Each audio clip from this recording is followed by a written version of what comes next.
자, 밥 한 번 먹자 11화 김밥 천국 친일지옥 편 시작하도록 하겠습니다. 한국인들의 패스트푸드가 돼버린 김밥에 관한 이야기. 네. 친일 문제 하면 또 교과서 문제 요즘 핵심이기 때문에 요거 꼭 짚고 넘어가야 된다. 네. 그래서 오늘 김밥부터 교과서까지 어떻게 진행이 되는지 굉장히 기대가 되는데요. 자, 그러면 우리가 또 지난주 리뷰를 한번 해야 되잖아요. 지난주 리뷰 해야죠. 난리가 나서 별리밥 엄청 올라왔어요. 난리 났어. 후기 보는 재미가 쏠쏠해. 그러니까요. 프리드만이라는 분이 올리셨는데, 자, 변이제 때문에 많은 사람들이 고기를 구워 먹었을 것이고, 상인들의 매출이 증가한 것은 1차적인 효과에 지나지 않는다. 자유식연맹 총재 크로코다일의 인지도 상승, 그리고 밥 한 번 먹자에 영원히 기억될 에피소드를 제공, 시청자들에게 엔돌핀 호르몬을 취득시킨 경제적 효과를 톡톡히 보고 있다. 탁현민의 예측대로 변이제가 CJ와의 소송에서 승리한다면 그 경제 효과는 3천억 가까이 예상된다. 아, 좋다. 이 모든 효과가 변이제라는 단 한 명에 의해서 파생되는 것이며, 이러한 것이 진정한 창조 경제라 할 수 있겠다. 야. 박근혜 대통령의 창조 경제가 여기서 빛을 발하네요. 나 명감 맛있어. 나는 저 창조경제라는 말을 이해를 못했거든. 구체적으로 딱 보여줘. 네, 어. 딱 그 액수까지. 선생님 혹시 후기 중에 뭐 기억나는 거 있으셨어요? 이번 주에? 뭐 여전히 뭐 현아 예쁘다. 박현아 예쁘다는 말이 너무 너무 많아요. 많아. 도대체 한 이거는. 주에 몇 개를 쓰는 거죠? 왜 그래요? 네. 그러니까 다 우리 또 이 카메라 감독님도 덕분에 또. 역시. 저 카메라가 좀 예쁘게 비치니까. 자, 어쨌든 그러면 이제 본격적으로 시작을 해보도록 하겠습니다. 네네네. 자, 테이블 위에 이렇게 김밥을 좀 준비를 해봤어요. 와. 일단 한번 먹어볼까요, 김밥? 그럴까요? 네. 지금 우리 식사들을 안 해서 근데 되게 조금씩 달라요. 이 김밥 좀 비싼 김밥이네요. 고급 이거 비싼 김밥인데. 김밥. 우리 그 얘기도 나와요, 이따가 이제 김밥 네네. 가격이 나오면. 자, 네. 한번 뭐 일단 많이 들어갔어요, 이번 김밥은. 그건 무슨 김밥이죠? 삼지김밥. 참치김밥? 저는 새우 튀김 김밥. 이거 맛있을 것 같아. 나는 이거 고기인 것 같아. 네. 그죠? 어때요, 선생님? 숯불 불고기인가 봐. 요즘 숯불향이 있어? 진짜 다양해요. 진짜 뭔가 특별한 그 김밥 메뉴가 많아졌어요. 맛있다. 김밥 하면 어떤 생각이 드세요? 어릴 때, 네. 초등학교 때, 소풍 갈 때. 막 김밥이 막 찌그러지고 이랬지. 그거 진짜 맛있어. 사이다. 김밥에 사이다가 그러면 좀 그래도 좀 사셨던 집안이셨나 그러네요. 봐요. 그 연배에 김밥에 사이다를 소풍 때 가져갔다던데. 나 지난주에 또 당해가지고. 말한다고 뭐라고 단 사람은 타교수보다 내가 젊은 줄 아는 거야. 저나 타교수나 이렇게 지금 비슷하니까 한 100살. 그렇죠. 지금 일주일 내내 그 생각밖에 안 했어. 언제 한번 김밥 하면 처음 생각나는 게 우리 어린 시절의 추억. 맞아요. 근데 또 어느샌가 좀 이제 김밥이 정말로 손쉽게 먹는 그냥 분식집 음식처럼 돼버렸어요. 그냥 많이 패스트푸드. 먹죠, 김밥. 정말 많이 먹죠. 특히 이 방송하는 사람들은 급하게 식사를 해야 되잖아요. 맞아. 이동할 때 밥 먹고 이러면 김밥밖에 없어요. 그거 정말. 이쪽에 지금 우리는 항상 김밥이잖아요. 시작하기 전에. 이 앞에 있는 사람 다 김밥 먹는 사람들이에요. 그러니까. 요즘은요, 김밥이 1,500원짜리부터 15,000원짜리까지 있어요. 그래서 1,500원 대 15,000원. 아니 무슨 김밥이 15,000원짜리가 있대요? 있더라고요. 김밥에도 명품이 있다. 15,000원짜리 김밥이 있더라고요. 와 대박. 강남의 한 김밥 전문점에 15,000원짜리 모든 김밥입니다. 여러분 보시는 사진입니다. 아니 근데 그냥 뭐가 들어갔길래? 여기 보면요, 뭐 일단 오징어 같죠, 이거는? 오징어 그리고 김밥이 좀 크고요. 안에 뭐가 많이 좀 가득 들어가 네, 있네요. 가득 들었어요. 상대적으로 1,500원짜리 어, 문제. 1,500원짜리 김밥은 상당히 헐거워 보이는. 좀 부실해 보이네요. 뭔가 좀 진짜. 두 개 딱 비교를 해보니까 진짜 좀 알겠네요. 헐겁다 느낌이 뭔가 안에 재료들이 좀 이렇게 대충 둘러싸는 거. 자유로운 느낌? 그래도 저게 10배 차이는 날 것 같지는 않은데. 그러니까요. 안에 재료 차이가 그렇게 심하게 나나? 가격이 비싼 이유는 재료 때문이라고 합니다. 이야. 김은 완도산 구운 김, 쌀은 유기농, 뭐 오이는 보령 거, 당근은 제주 거, 뭐 이런 식으로. 근데 저 정도 가지고는 그 재료 차별화를 이뤘다고 할 수는 없어요. 위에 김 같은 경우에는 어. 저게 뭐 완도 구운 김 저거 가지고는 아니고 뭐 완도시 제일 많이 나니까 그래서 좀 그 지역은 중요하지 않지. 저게 뭐 지주식 김이냐 뭐 부유식으로 양식한 거냐 거기에 따라서 김이 다르고. 몇 프로냐 뭐 이런 것도 그렇지. 있죠. 야, 역시 전문가다운 지적이시다. 오이 보령 저거는 뭐 보령에서 나는 오이가 맛있다는 거는 A는 없어요. 다 하우스적이니까. 자, 가만있어 봐. 그럼 하나씩 따져보죠. 지금 설탕, 유기농 이렇게 써놨거든요. 유기농 설탕은 의미 없어요. 그게 뭐 추출한 거니까. 근데- 그게 원료 자체가. 자, 제일 웃긴 건 이거예요. 간장 몽고. 그런데 저 몽고 간장도 질이 여러 종류예요. 순수 강조 간장이 있고 3분의 간장도 있고 섞어놓은 혼합 간장도 있고 그렇다고 그걸도 적어 있어야지. 저 신한 천일염 해놨는데 저 우리나라 천일염의 90%가 신한 거거든. 그러니까 저 차별화 요소 전혀 없지. 그 어디서든 구할 수 있는 재료들을 다 그렇지. 구해 이거 끝까지 하다가는 이쪽에서 항이 들어오겠죠. 항이 들어오겠는데요. 이거는 어쨌든 이렇게 2014년 프리미엄 트렌드를 이끌면서 이 김밥의 프리미엄 시대를 열었는데 이게 한 줄에 15,000원짜리라고 합니다. 이게 백화점 그리고 분식 체인점들이 앞장서서 이 프리미엄 김밥 시장에 뛰어들고 있다고 해요. 음식에 프리미엄 만드는 거는 좋아요.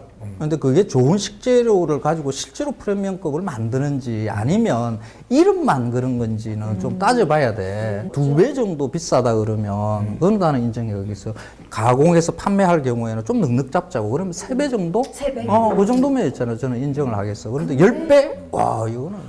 프리미엄 김밥 시장이 형성됐다고도 하는데 네네. 숫자가 나오는 거라 제가 꽉 선생님에게 여쭤보겠습니다. 외식업계에 따르면 국내 김밥 시장의 규모는 6천억 원?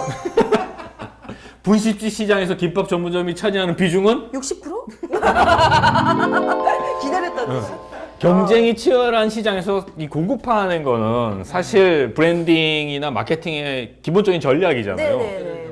그런데 거기에 우리나라는 비싸면 잘 팔리는 나라고. 사실상. 그러지. 이게 그 음식이 요즘 그 여자들 액세서리 비슷하게 그렇게 가요. 음식이요? 예, 음식이. 예, 그 가서 카메라로 사진 찍고 나 뭐 먹었다 블로그에 올리고 하면서 네. 그게 나는 이 정도 먹고 산다 하는 것을 갖다가 보여주면서 내가 뭔가 업그레이드 되는 그러지, 듯한. 그러지. 요즘 식사 예절이 생겼잖아요. 그래서. 어떡해요? 음식만 나오면 바로 카메라를 들이대요. 맞아요.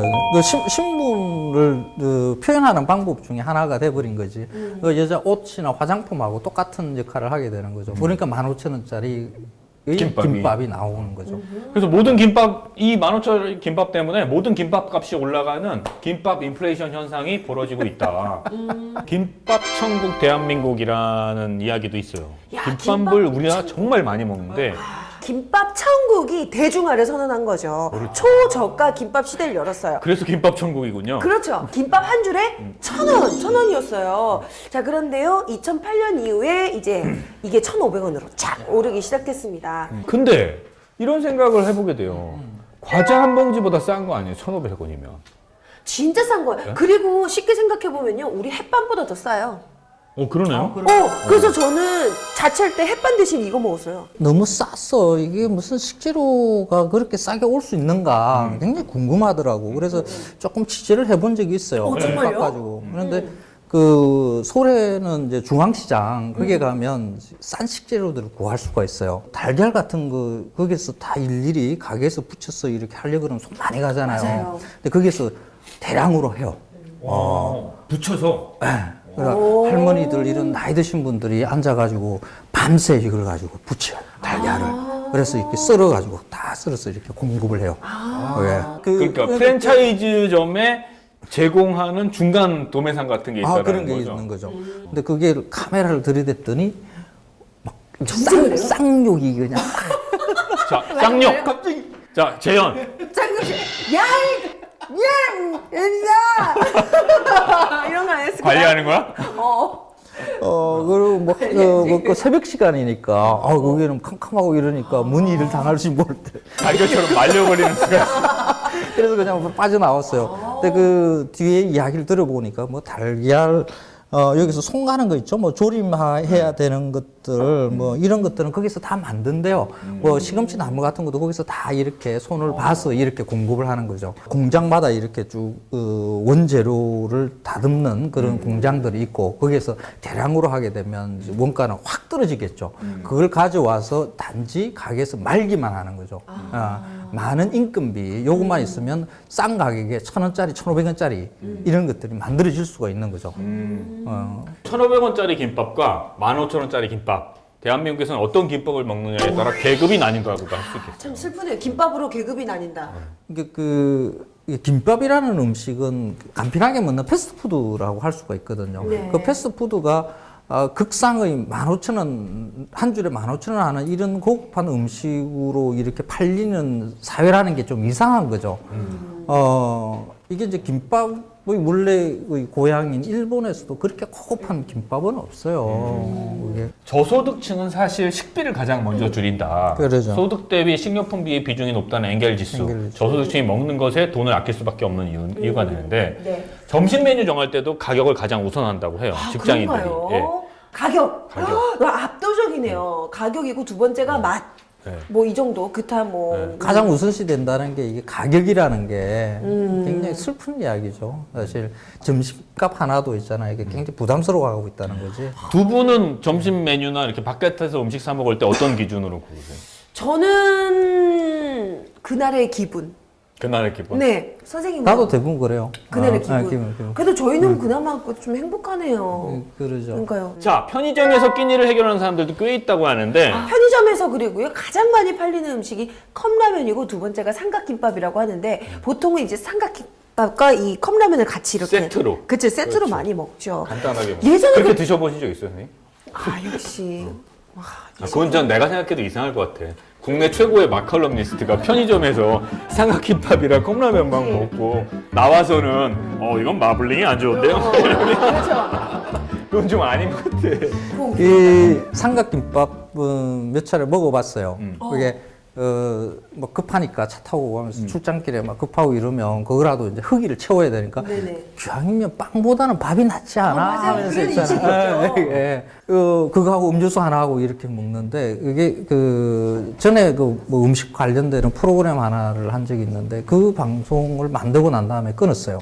왜요? 그게 삼각김밥의 밥의 색깔이 유난히 하얘.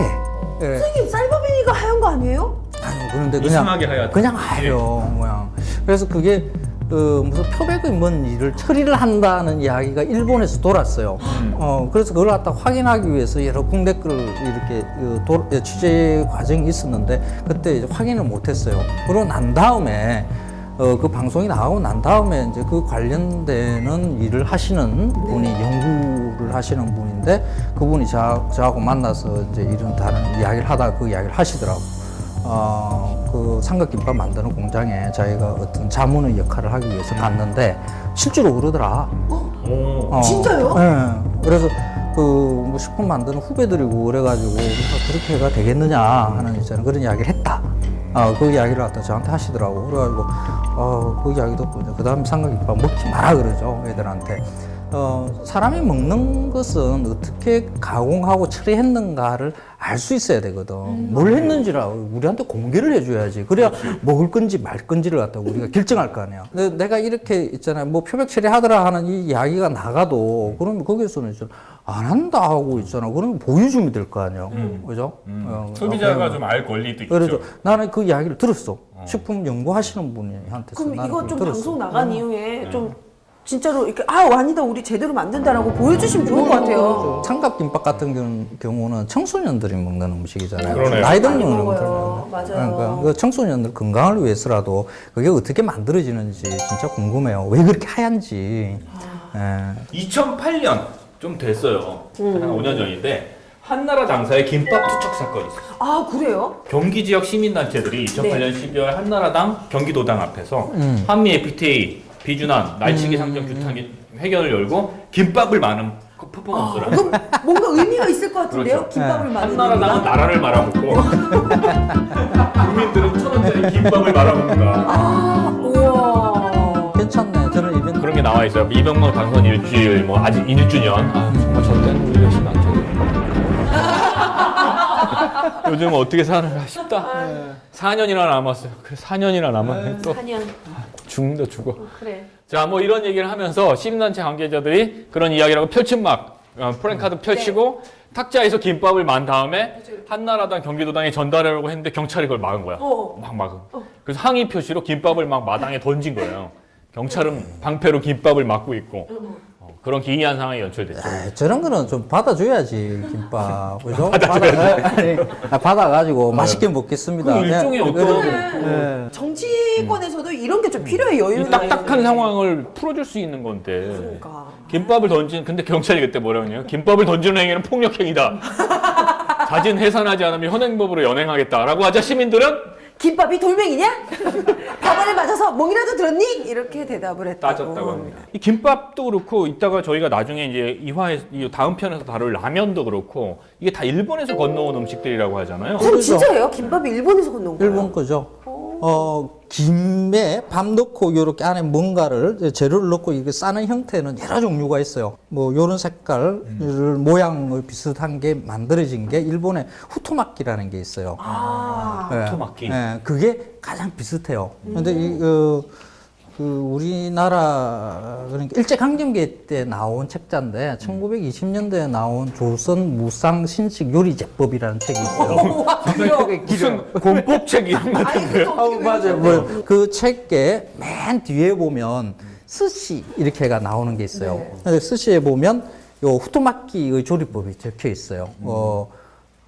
표고버섯에다가 박꼬지를 조리고 달걀 지단에 뭐 이래서 이거 밥은 당연히 식초물로 이렇게 이제 초밥처럼 하는 거죠. 그렇게 해가지고 이거 많은 것을 일본 음식으로 소개를 하고 있어요. 그러니까 일본에서 온 건 맞아요. 근데 저 후토마키가 한국에 넘어와서 굉장히 다양하게 변하고 있어요. 이게 다른 거죠. 삼각김밥도 일본의 오니기리의 원형이라면서요? 그러죠. 삼각김밥도 우리 거 아니야? 왜? 그냥 강조해봤어요. 우리 거 막 였으면 좋겠어요? 제 애국 보수단체. 더 놀라운 건 붕어빵은 어느 나라 걸까요? 부어빵? 우리나라 거 아니에요? 붕어빵도 일본의 잉어구이빵에서 오 마이 갓, 유래됐다고. 정말요? 단팥빵, 크림빵도 다 일본 거라고. 그러죠. 그 풀빵이죠. 그 풀빵의 그 국화 국화빵. 문양이잖아요. 네. 국화. 맞아. 그게 일본이 국화하잖아. 사쿠라. 일본 왕실의 그 상징 문양이죠. 그게. 그 황당빵, 경주빵 있잖아요. 네. 그 단팥빵 종류 중에 하나죠. 그게도 이렇게 국화 문양이 가운데 딱 찍혀 있어요. 일종의 일제 잔재이기도 하네요. 그렇죠. 그러면 우리 식문화 안에 숨겨져 있는 일본 역사, 맞아요. 네, 식민 역사, 파당금이 들어간 제과류 전체가 사실은 일본에서 와, 이건 충격인데? 모찌 이런 거 찹쌀떡, 그리고 단팥빵, 크림빵 뭐 이런 거 다 일본에서 만들어진 거죠. 논란의 여지가 있지만 불고기도 좀 그렇다면서요. 우리 게 아닐 수도 있고. 불고기 우리나라 거잖아. 저기 너무 그러지 마. 나도 한국 사람이야. 아니에요? 그 불고기는 그 숯불에 직접 굽는 뭐 직화구이 같은 것은 우리 옛날부터 우리가 먹었던 그런 문헌도 있어요. 뭐 서라맥이라든지. 너비아니. 그 너비아니는 늑대대하게 펼쳐서 굽는다라고 그 조선 말기에 이제 만들어진 말이죠. 근데 이게 직화구이 형태는 뭐 우리나라만이 아니라 다른 고기 먹는 민족은 다 가지고 있었으니까 그건 중요하지 않죠. 근데 우리가 이제 불고기라고 하는 음식 중에 물이 자작하게 있는 거예요. 네. 보통 황동판에 이렇게. 네. 그러죠. 달콤한 간장 맛. 일단 달콤한 간장 맛이라는 게 일본의 간장이죠. 일본 사람들은 나베라 그러죠. 냄비 요리. 이게 달짝지간 간장 넣어서 이렇게 많이 나베를 해 먹어요. 그게 소고기를 넣어서 해 먹은 거지. 이제 그 음식이 스키야키로 발전을 하고 그게 우리의 지금 먹는 물 자작한 불고기에 한 영향을 미친 것이다. 충격인데요? 글쎄요. 근데 왜 충격일까? 이 얘기를 좀 이따가 해보죠. 네. 그래서 또 우리 거라고 믿고 있었던 게 어. 그렇지 않은 사례는 이거 말고도 많아요. 닭꼬치 같은 거 사실 야끼도리에서 유래한 것이고 그 외에도 뭐 라면, 오뎅, 단무지 아까 네. 그다음에 돈가스, 카레, 짬뽕 이런 거 다 음식이 일본에서 들어왔다. 그리고 한국화 과정을 겪었던 음식들이다. 근데 어떻게 보면요, 선생님, 카레나 뭐 짬뽕이나 이런 것도 일본도 외국에서 받아들인 거잖아요. 그러죠. 저는 네. 카레, 짬뽕, 돈가스, 뭐 라면도 똑같아요. 중국에서 들어온 거죠. 화혼양제라 그러는데 그 음식을 외국에서 들어온 건데 우리식으로 다시 해석을 해서 우리의 혼을 입혔다라고 그러니까 재창조의 과정을 거친 자랑스러운 일본 음식으로 설명을 하죠. 네. 그러니까 외래의 것이라 하더라도 우리의 일상 음식으로 받아들이면 그거는 있잖아요. 우리의 것이다라고 생각하는 일본인들의 관습이 있어요. 네. 근데 일본은 그러는데 우리나라는 사실 그렇지 못하잖아요. 지금 오늘 황 선생님 얘기하셨던 부분 중에 상당수가 우리 음식, 우리 거라고 믿었던 음식들이 일본의 영향을 받았다고 하면 그거 갖고 얹혀나가는 사람들도 많잖아요. 그러죠. 그게 뭐 불고기가 스키야키의 그것일 수 있다. 불고기라는 말 자체가 일본어 야끼니쿠의 번안 언어이다. 김밥이 뭐 일본에서 온 것이다. 이거 후토마키의 변형이다. 이런 이야기를 하는 순간 이 친일 이야기가 나와요. 선생님 얘기하신 적 있으시죠? 있죠. 그래서 황교익은 친일이다 이런 얘기도 있었어요. 검색하면 다 나와요. 황교익 근데 요즘은 황교익 친일 플러스 황교익 좌파까지 나오고 있어. 이 뭐지? 친일 좌파? 친일 좌파. 특이한데? 새로운 영역이야. 일본에 가도 우리나라의 음식의 영향을 받은 것도 또 많이 있어요. 그게도. 그러니까 서로 이거 왔다 갔다 한 거지. 그런데 그게 서로 그 기원에서 서로 영향을 미친 것에 대해서는 솔직하게 이야기를 해야 되는 거지. 아니 그게 왜 이렇게 난 문제가 되는지 모르겠어요. 그래요, 그냥 맛있게 잘 먹으면 되는 거 아닌가요? 너 여태까지 깜짝깜짝 놀라다가 왜 갑자기 불고기가 우리 거 아니면 어때? 어때? 우리가 맛있게 먹으면 되는 거지? 맞아요.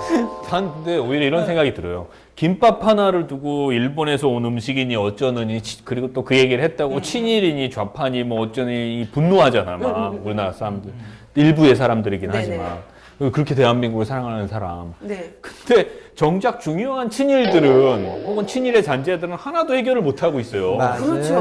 맞아요. 그 오히려 좋다 이거야. 무릎을 맞대고 한번 개거품을 물어보고 한번 네. 달려가 보자는 거예요. 뭐가 친일인지.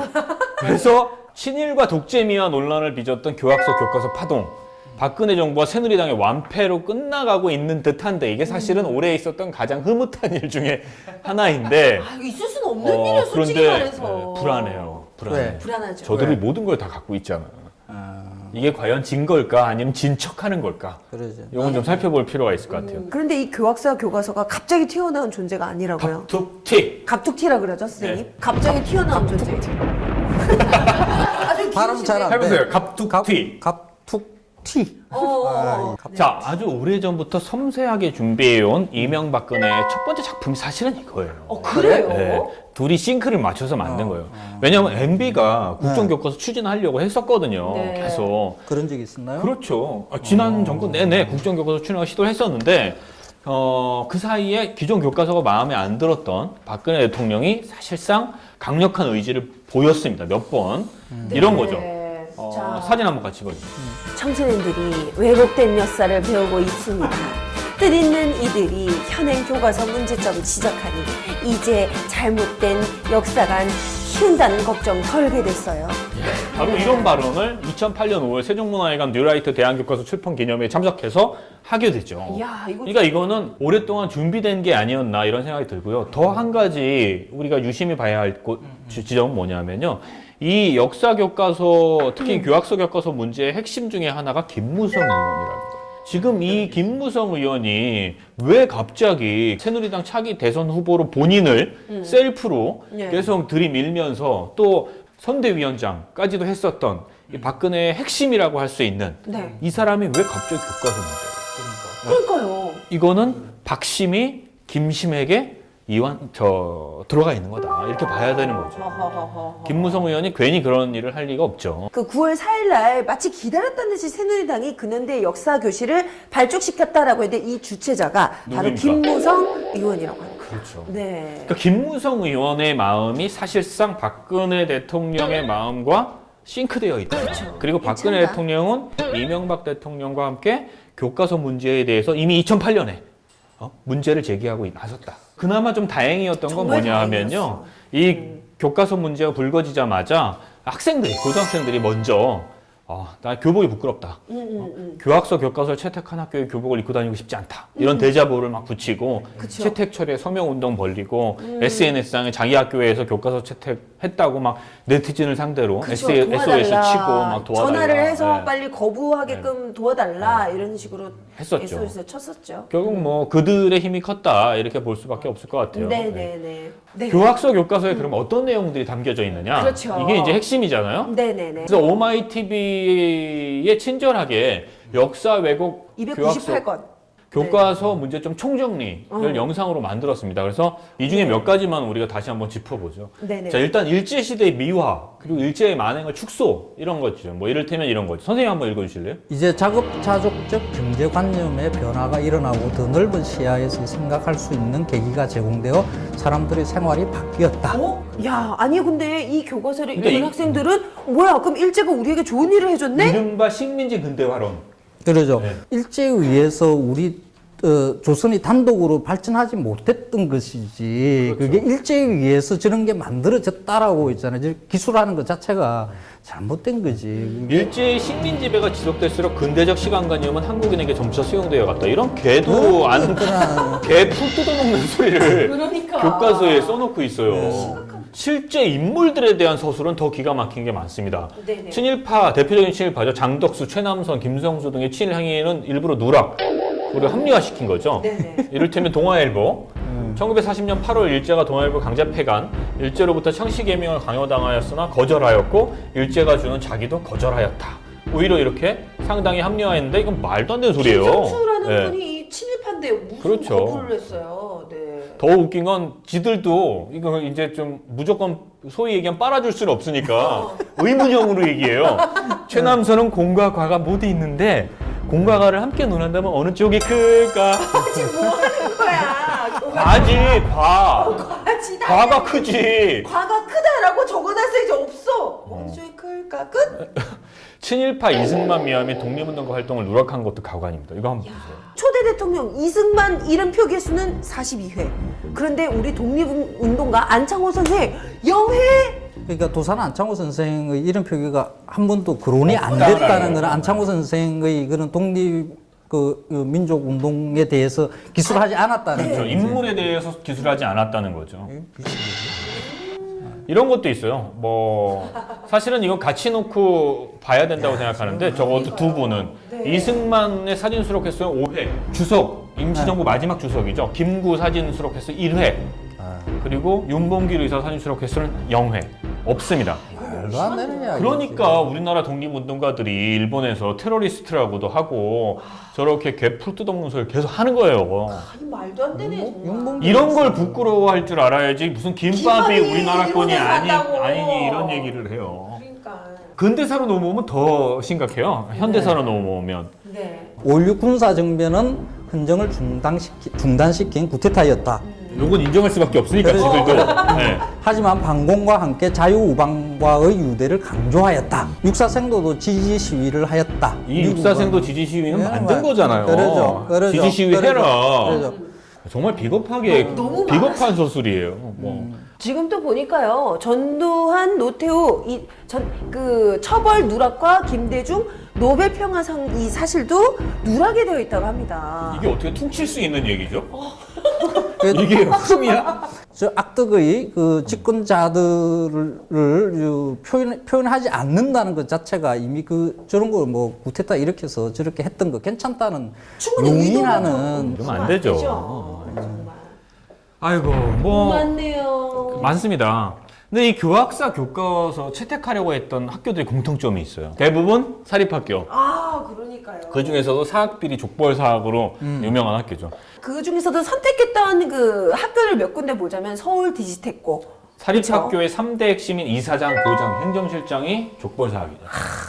또 자 그리고요 대구 포상고는 이 박근혜 대통령의 지역구인 그 대구 대구 달성에. 달성의 위치. 그러니까 말하자면 이거 뭐라고 해야 되나요 여기를? 뭐라고 해야 될까요? 네. 성지.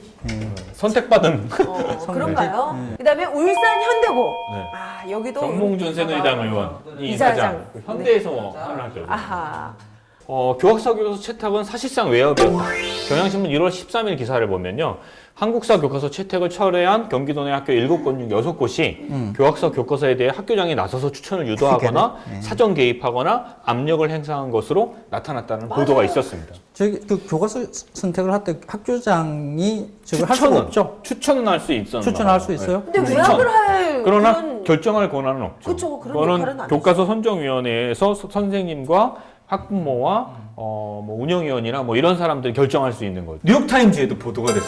진짜 저도 나도 저거 아니 자꾸 안에서 새는 바가지 얘기를 바깥에서 자꾸 들어야 되는 게 부끄럽긴 무척 하죠. 부끄럽고 피곤한 일이죠. 창피한 거지. 창피한 거. 얘기 좀 해주세요. 뭐라고 올라는지. 네. 일본의 아베 신조 총리와 한국의 박근혜 대통령은 자신들의 정치적 견해를 담기 위해 고교 역사 교과서를 다시 쓰도록 밀어붙이고 있다. 아베 총리와 박 대통령이 전쟁과 친일에 민감한 개인적인 가정사를 갖기 때문에 어머 저런 말을 어떻게 해? 대단한데? 대단한데 저분? 네. 어, 그리고 어떻게 되려고? 아베 총리의 할아버지가 2차 대전 당시 A급 전범 용의자였던 기시 노부스케 전 총리였고 네. 박 대통령의 아버지는 식민지 시절 일본 제국 군대 장교였으며 1962년부터 1979년까지 군사 독재를 했다. 이렇게 아주 꼼꼼하게 그냥 뭐 네. 쫙 썼네요. 그러니까 시원하게 그냥 우리가 흔히 이야기하는 돌직구네요. 그러죠. 네. 저게 그대로 있잖아. 받아들여야 돼요. 그게 중요한 것 같아요. 근데 선생님은 역사는 있는 그대로 받아들였을 때 나아질 수 있고 그렇죠. 반성할 수 있고 다시는 그걸 되풀이하지 않을 수 있는데 자기의 역사를 부정하면서 자꾸 문제를 일으키는 것 같아요. 그러죠. 자, 이쯤 되면 박근혜 정부가 왜 친일 독재 미화 교과서인 교학서 교과서를 밀어붙이려고 했는지 마지막 사설 하나로 끝내줬어요. 짐작 가실 겁니다. 네. 다음 이 시간에는 이들이 왜 이렇게까지 매국노 같은 친일 행위를 했는지 이 얘기를 우리가 이제 해볼 건데요. 라면으로부터 친일 행위까지 한번 가보겠다. 기대되는데요. 라는 이런 조지 오웰이 그런 얘기했어요. 그 현재를 지배하는 자가 과거를 지배하고 과거를 지배하는 자가 미래를 지배한다. 혼자 준비했어요? 그냥 보통 생각하면 그냥 이렇게 딱 있는 거 아니에요? 그래. 이 사람아. 어제 아니. 밤새 외웠을 것 같아. 그래. 또 반세 찾았지 뭐. 자, 현재를 지배하는 사람은 필경 과거를 지배하고 싶어 하는 것 같아요. 자신이 지나왔던 역사를 미화해야 되니까. 그렇죠. 근데 현재와 과거를 지배하잖아요. 그런 사람이 반드시 미래도 지배할 수 있게 된다라는 어떤 일종의 경고죠. 조지 오웰은. 박근혜 정부와 그리고 이명박 정부가 왜 친일과 독재를 미화하는 교과서를 이렇게 밀어붙이는지 우리가 이 대목에서 당장 오늘 우리 현실에서 바라보는 문제뿐만 아니라 과거 그리고 미래를 동시에 고민해야 되지 않을까 그런 생각이 좀 듭니다. 자, 다음 주에 12화 라면 먹고 갈래요에서 계속 이야기하도록 하겠습니다. 자, 오늘은 여기까지. 감사합니다. 감사합니다.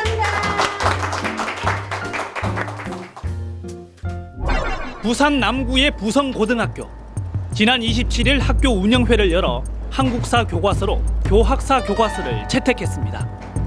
올해 한국사 교과서를 정한 1794개 고등학교 가운데 교학사 교과서를 단독으로 채택한 건 부성고가 유일합니다.